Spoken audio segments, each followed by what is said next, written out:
Good morning po sa lahat. Isa pang muli yugto na ating daily Bible blessings. Pamagat po nating araling umaga ay, ano ating layon o target? Ano ating layon o target?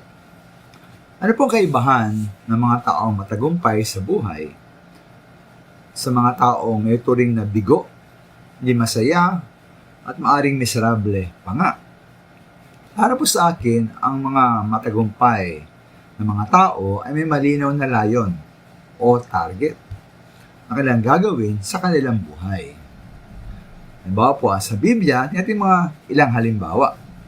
Sa Banal na Tipan, Old Testament, sabi po ni Nehemiah sa Nehemiah chapter 6 verse 3, na siya po ay abala sa pagpapatayo ng pader ng Jerusalem at di niya maaring itigil ang kanyang ginagawa para lamang magipagkita sa mga kaaway.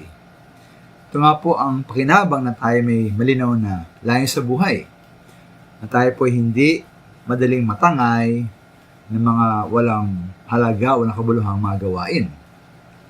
Siyempre po ang pinakamahalagang halimbawa sa Biblia na pagkaroon po ng layon sa buhay ay ang ating Panginoong Hesus. Sabi niya po sa Luke 4:43, sabay sinabi niya, dapat ko rin ipangaral sa ibang mga bayan ang magandang balita tungkol sa paghahari ng Diyos, sapagkat iyon ang dahilan kaya ako isinugo. Ang layo po natin Panginoong Hesus ay mangaral ng magandang balita sa maraming tao sa iba't ibang mga lugar. Ngayon po sa mga gawa 2024, sabi naman po ron, o kay Pablo, meron, subalit walang halaga, sabi ni Pablo, walang halaga sa akin ang aking buhay, magawa ko lamang aking tungkulin. At matapos ang gawain ibinigay sa akin ng Panginoong Hesus, ang pagpapahayag ng magandang balita tungkol sa gandang loob ng Diyos para sa tao. Kaya po si Pablo, tulad ng ating Panginoong Hesus, may siyang layo na malinaw. Ito po ay ipahayag ang magandang balita.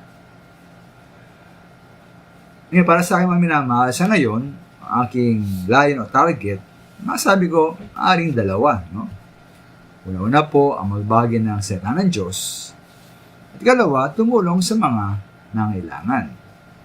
Kaya mga minamahal, ano po ba ang inyong layon o target na gawain sa inyong buhay?